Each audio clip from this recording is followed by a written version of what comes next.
RBM news में आपका स्वागत है। मैं सुरेंद्र प्रताप आज आपकी मुलाकात करवाने जा रहा हूं गुड़गांव आर्टेमिस हॉस्पिटल के प्रसिद्ध किडनी रोग विशेषज्ञ डॉक्टर शशिधर श्रीनिवास जी से, जो आपको कोरोना कोविड-19 के बारे में विस्तार से जानकारी देंगे। तो आइए आप मिलते हैं डॉक्टर शशिधर श्रीनिवास से। देखिए, इसको जो मास्क लगाने का तरीका है, इसको थ्रेड को पकड़ना है। ख्याल रहे कि ये बीच का जो एरिया है उसको बिल्कुल टच नहीं करना, इसको ऐसे ले जाना है और पीछे कान पे इसको एडजस्ट करना है और ये देखिए बिल्कुल फिट हो गया। इसको टच करने की ज़रूरत नहीं, ये एरिया को टच करने की ज़रूरत नहीं है। ये फिट होना चाहिए, ये वेल फिटेड होना चाहिए, मतलब कहीं पे कोई लीकेज नहीं हो। ये ध्यान रखें कि मास्क कैसा रहे। अधिकतर लोग जो यूज कर रहे हैं वो मास्क वेल फिटेड नहीं होता, कहीं ना कहीं से ये लीक होता रहता है। दूसरा ध्यान रखना है कि वे वाल्व वाला रेस्पिरेटर जिसको बोलते हैं, जो पॉल्यूशन से बचने के लिए यूज करते हैं, वो मास्क का इस्तेमाल अभी बिल्कुल नहीं करना है। वाल्व वाले मास्क को हटा देना है और जब हम इस मास्क को हटाना है, जब समझिए कि ये रिमूव करना है, तो उसको हटाकर इजीली हम रख सकते हैं। ध्यान रहे कि ये जो मास्क है उसका हम ये वाला पोर्शन टच ना करें, सिर्फ ये थ्रेड का टच करें। और जब भी यूज करते हैं इसको लेने के बाद एक पेपर बैग में डाल दीजिए जब यूज इसका ख़त्म हो जाए। फिर इसको डिस्कार्ड कर दीजिए, बेहतर तरीके से डिस्कार्ड करना होता है। या अगर कपड़े का मास्क है तो इसको धो डालिए और अगले दिन तीसरे दिन अलग अलग मास्क यूज करें, फिर 3-4 दिन के बाद इसको यूज करें। तो डॉक्टर साहब ये बताएं, कोविड-19 कोरोना वायरस क्या है और ये स्वास्थ्य के लिए कितना खतरनाक है? कोरोना वायरस का सर्वप्रथम पता वुहान सिटी है, एक चाइना का शहर है, जहाँ पे सबसे प्रथम जब लगातार केसेज ऑफ न्यूमोनिया आने लगे तो फिर धीरे धीरे पता चला कि ये एक नोवेल कोरोना वायरस है, जो इनिशियली कोरोना वायरस था, फिर बाद में कोविड-19 कर दिया गया इसका नाम। तो सर्वप्रथम चाइना के शहर वुहान में पता चला। हालांकि अधिकतर केसेस ये माइल्ड केसेज होते हैं और इसमें अधिकतर पेशेंट्स ठीक हो जाते हैं, बट वैसे लोगों में बहुत ही खतरनाक है जिसमें कि ये न्यूमोनिया डेवलप हो जाता है। स्पेशली ये रैपिड डिटोरिएशन होता है वैसे कुछ खास केसों में, स्पेशली जो हाई रिस्क केसेज हैं वैसे कंडीशन में, तो उनको सबसे ज़्यादा सावधानी बरतनी चाहिए।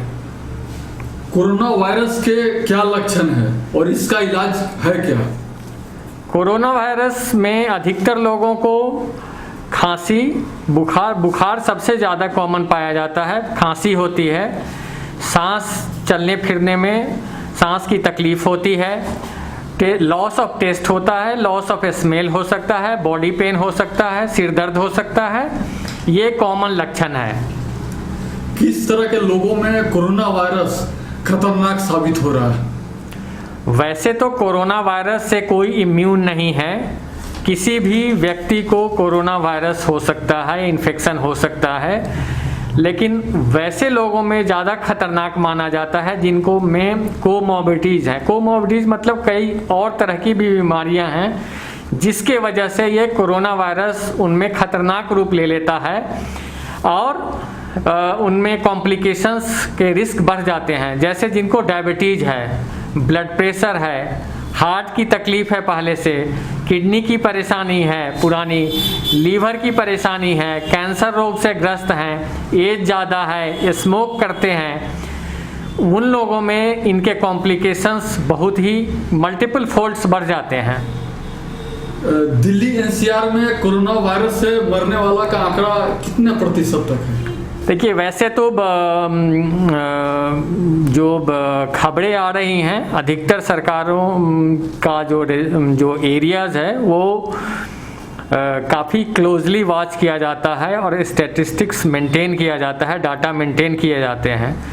बट कुछ ऐसे खबरें आई हैं जिसकी वजह से कि इसको फैटेलिटी को सप्रेस करने की कोशिश की जा रही है, और जिससे कि ये पता नहीं चला है एक्यूरेट डाटा, क्योंकि जियोग्राफिकल चेंज होने की वजह से, रेजिडेंशियल एरिया चेंज होने के वजह से कोई अपने एरिया में सपोज कि कोई दूसरा बिहार का पेशेंट है और गुड़गांव में डेथ हो रहा है, तो उसको गुड़गांव के डाटा में नहीं इंक्लूड करते, वो कोई ओन नहीं करना चाहता। तो वैसे ये काफ़ी अब तो फैटल रूप ले रहा है। ना ऐसा जनरली क्यों देखा जा रहा है? जो हार्ट का पेशेंट है, जो कैंसर का पेशेंट है, या जो शुगर का पेशेंट है, जो सीरियस कंडीशन में, उसको भी कोरोना वायरस हो जा रहा है, तो इसका क्या रीजन है? कोरोना वायरस से किसी को भी हो सकता है, कोई भी इम्यून नहीं है, लेकिन जिनकी बॉडी स्ट्रांग है, हेल्दी है, वो इस रोग से लड़ने की क्षमता रखते हैं, और इनसे उनमें फैटेलिटी रेट जो है वो कम रहता है।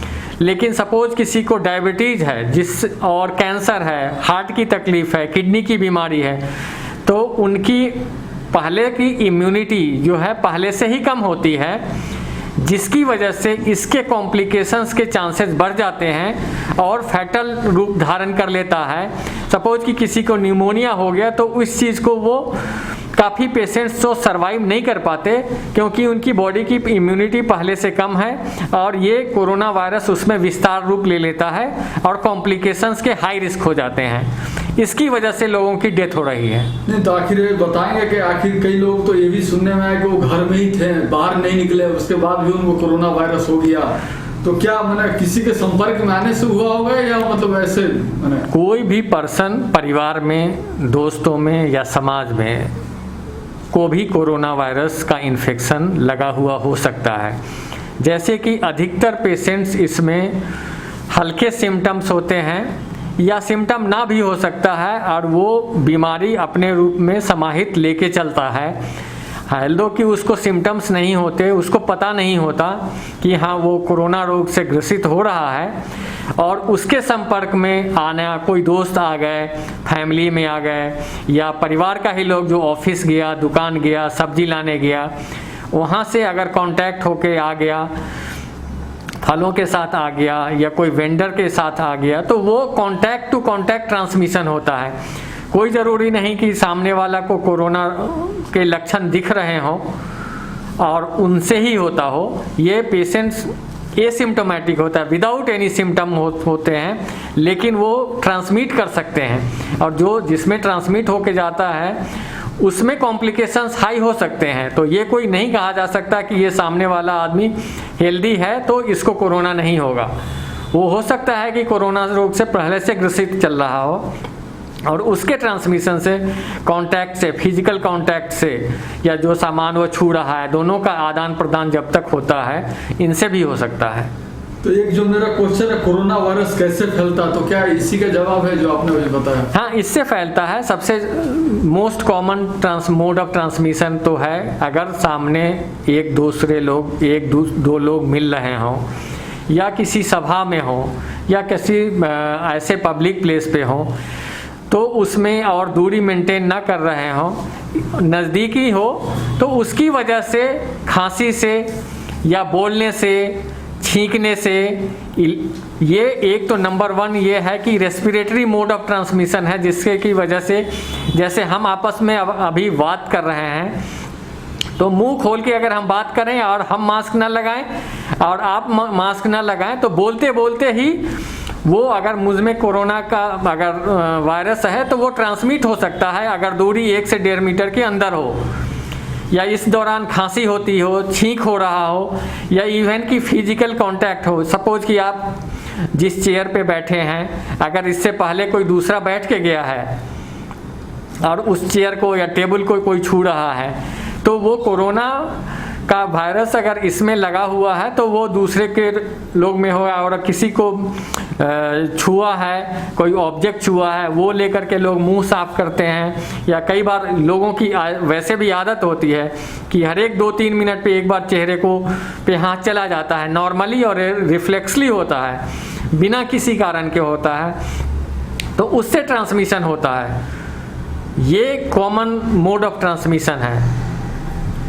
तो क्या दिल्ली एनसीआर में कोरोना वायरस का कम्युनिटी ट्रांसमिशन हो रहा है?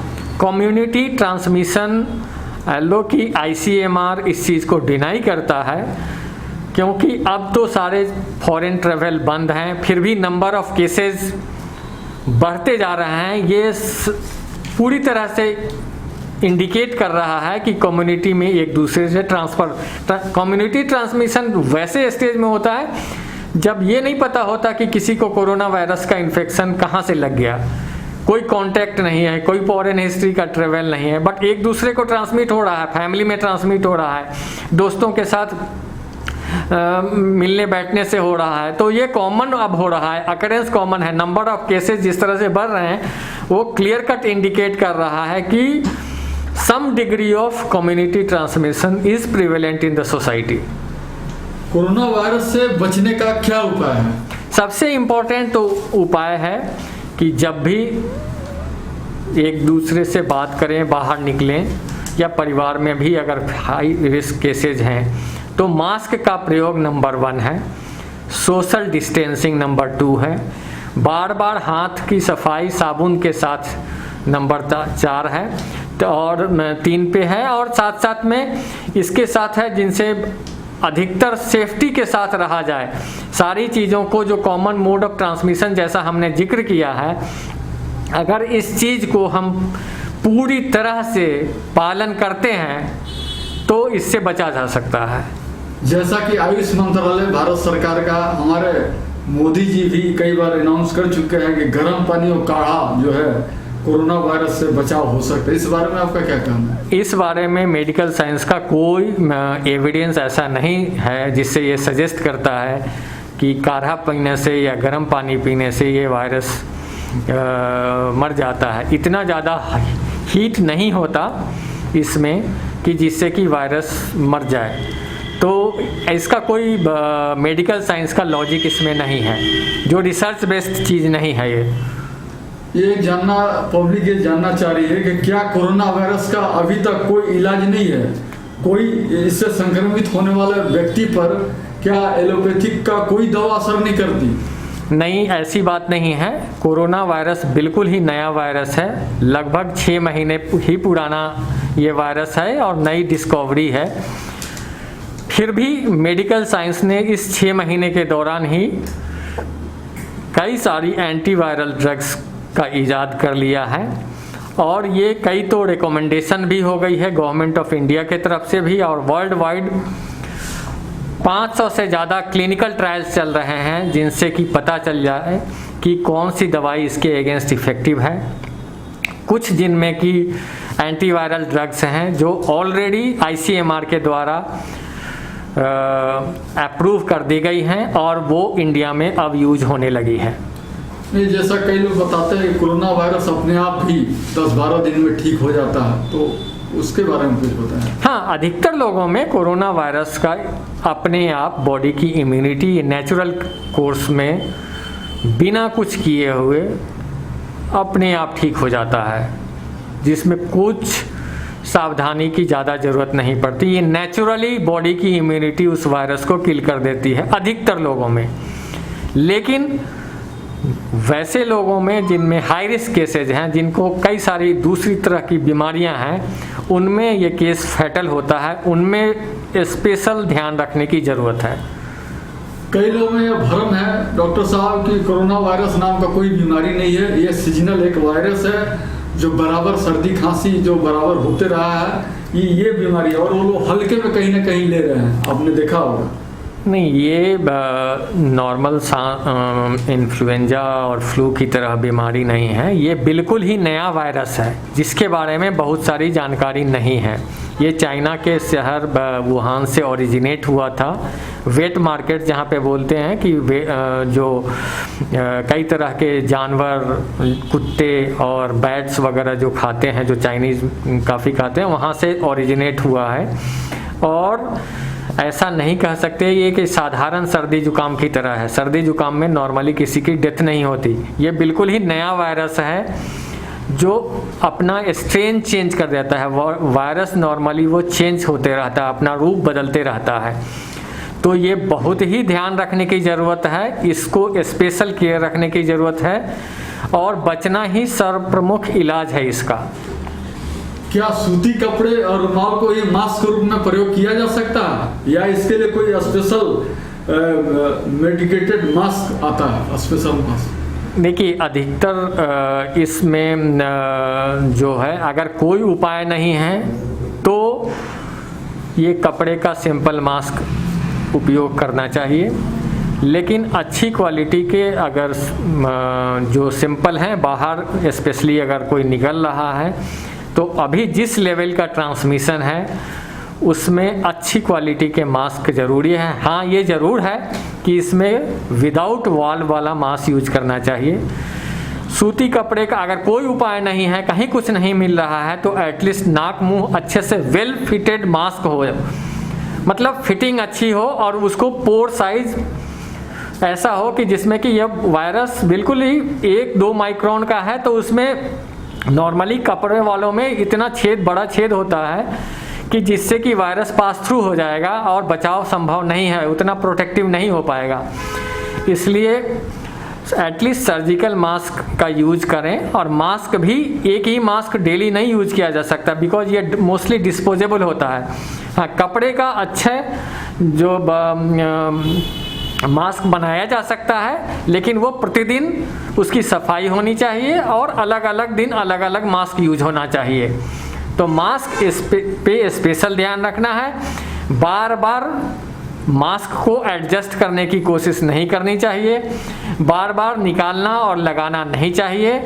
एक बार लगाने के बाद कंटिन्यूअसली उसको पहने रखें, अन्यथा बीच में बहुत ही ज़रूरी हो तभी हटाएं और प्रॉपरली उसको हटाएं। जैसे ये थ्रेड है, दोनों हाथ से पकड़ के हटाना चाहिए। कभी भी ये मास्क का जो ये एरिया है, इस पे कभी भी टच नहीं करना चाहिए किसी भी कंडीशन में, क्योंकि इस पे ऑलरेडी वायरस जमा हो सकता है और उसको यहाँ पे छुएंगे, दूसरे जगह जाएगा, फिर दूसरे जगह से फिर आपके नाक पे वापस आएगा।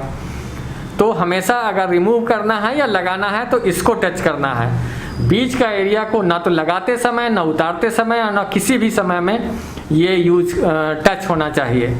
तो हमेशा ये थ्रेड का उपयोग करें, दोनों हाथ से पीछे हाथ ले जाएं और तब फिर डायरेक्टली आगे की तरफ निकाल सकते हैं। ये बताया जा रहा है कि बार बार सैनिटाइजर का उपयोग करें, तो क्या सैनिटाइजर का उपयोग स्किन के लिए हानिकारक नहीं है? हाँ, ये अल्कोहल बेस्ड है, हानिकारक है, बट बचाव उससे कई गुना ज़्यादा है।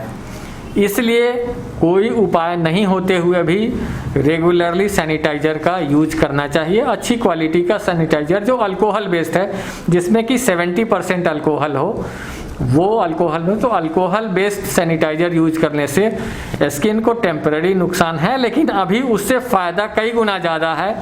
इसलिए सैनिटाइज़र का उपयोग ज़रूर करें। साबुन से हाथ धोने से क्या उससे बचाव नहीं हो सकता? साबुन से हाथ धोने से बिल्कुल बचाव संभव है, बट क्योंकि ये उतना, सपोज कि कोई बाहर है तो तुरंत साबुन अवेलेबल नहीं होता, पानी अवेलेबल नहीं होता है। सैनिटाइज़र से बेटर है साबुन पानी से हाथ धोकर करना, अगर वो संभव है तो।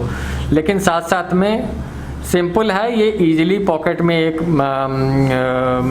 बॉटल रखा जा सकता है और कहीं भी किसी को भी चीज़ को टच करने के बाद इससे यूज किया जा सकता है। डिटॉल कहाँ तक उपयोगी है? डिटॉल इफेक्टिव नहीं है। अल्कोहल बेस्ड, जिसमें 70% अल्कोहल है सैनिटाइज़र में, जिसमें उसका यूज करना चाहिए। डिटॉल से इफेक्टिव नहीं है। कई लोगों में भ्रम है कि सब्जी और फल के माध्यम से भी हमारे घर में वायरस फैल रहा है, तो इसके बारे में इसका क्या उपाय किया जाए? सब्जी फल से फैल सकता है, ऐसा नहीं है कि उससे नहीं फैल सकता है, बट उसको जब भी सब्जी या फल लाएं तो कोशिश करें कि आते ही उसको किसी एक कोने में एटलीस्ट 10-12 घंटे 24 घंटे तक उसको एक जगह छोड़ दें, बिना यूज किए हुए। उसके बॉक्स को ना, उसके बैग को टच करें।